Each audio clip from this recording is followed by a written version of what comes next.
What's that story you've never been able to tell? Around 42 years ago, my little brother was playing with matches and set the woods on fire, burned about 10 acres. Everyone assumed that it was me smoking in the woods, so he and I just let it be me. I took the blame, and the ass whooping, because Dad was kinda rough on the ass whoopings when he was mad. And I didn't want my little brother to have to take it. Being that Dad got a little carried away this time, broke my arm, we've just never told anyone the truth. You're a good brother. Raised by a terrible father. I found out when I was 28 that my dad's side of the family had been in the witness protection program my entire life, and that their names were not what I had been told. Jesus, what are they hiding from? My grandma was part of a major drug bust in the 80s that ended up involving the entire family, and they had to move cross-country and change names. When I was 17 I was raped by the boy who lived up the street.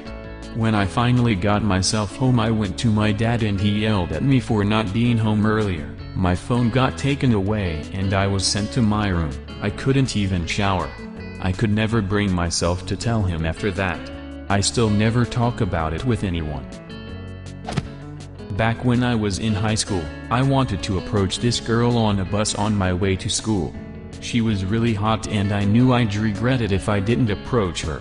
There was one big problem. There was a middle-aged lady seated next to her and I couldn't talk to this girl with the lady right next to her. I had to think of a quick way to get rid of the lady.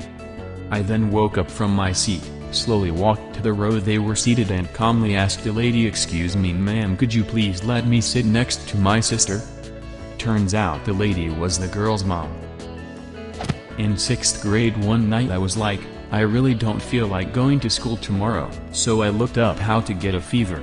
I found a tutorial that said to take a bath at the hottest temperature your bathtub will go, and then stay up all night. I decided to try it and I started the water for a steaming hot bath. It stung to get in it, and I somehow survived it for 30 minutes. When I was getting out I felt dizzy and then I fell on the floor and had a seizure. I woke up and saw the blinding ceiling lights of the bathroom and the first thing I thought was, am I dead? And then I threw up in the toilet next to me and had a migraine for the night. And later found out I got first-degree burns. So long story short, don't do that. Did you go to school the next day?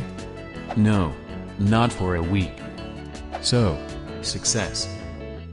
When I was 17, I worked at a grocery store with a guy named Brian. Normal guy, mid-20s, lil chub. Didn't really think much of him. One day he tells me about how he lives in an apartment by himself and that his neighbors are absolutely crazy. Like they would yell at him to be quiet, pound against the wall to get him to shut up, even though he wouldn't be doing anything. He would sneeze, and his neighbors would scream at the top of their lungs from next door. It was that bad. I didn't really care much when he was telling me this. I just wanted to go home and not work anymore. Couple days go by and I noticed that Brian wasn't showing up anymore. Whatever. Didn't think much of that either. A month or two goes by and he finally shows back up to work. So, being the nice friend I am, I asked him where he's been. He tells me he was actually fired because he was in the hospital. I didn't think that was a valid reason to fire someone, but what do I know? I didn't comment on that.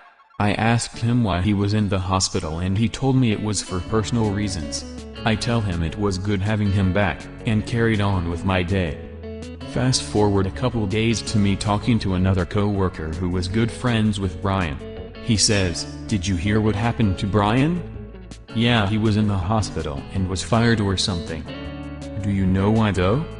"No, he said it was personal." So this is what happened a couple months ago before Brian disappeared. He was at home by himself, when his neighbors, surprise, start yelling at him through the walls for being too loud.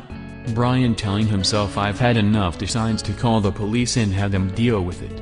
The police arrived and started talking to the neighbors for quite some time. Hours go by with the police and neighbors. So he calls the police again to ask what's taking so long. The police respond with, we left like an hour and a half ago.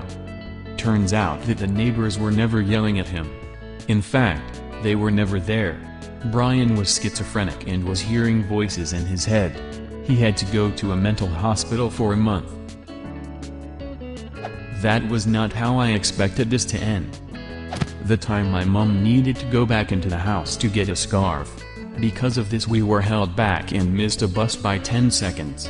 That bus then crashed into a bridge at very high speed because the bus driver had mental health problems. It is the closest I have ever been to death. I will never complain about my mom going back to get a scarf in my life again. Something similar happened to me. I was driving my cousin and her husband. We were all very young in our early 20s. We were at a stoplight with limited visibility when I was overcome with heat. I was so hot I was compelled to try and take my sweatshirt off at the red light and asked my cousin to help pull the sleeve.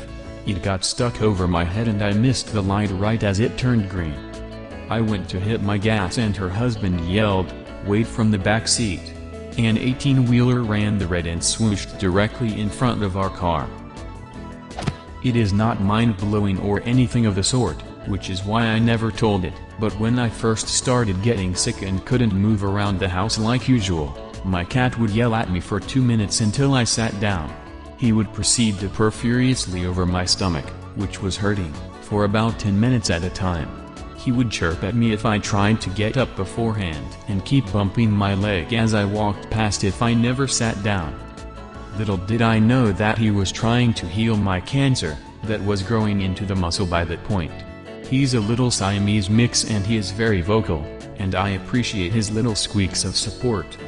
He is a very good boy. He did a quick CAT scan.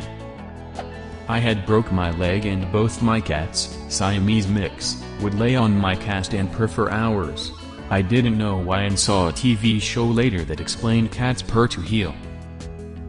My best friend's mom found out she had breast cancer because their cat was walking on her and kneading and it hurt. She felt a lump she didn't know was there and got it checked.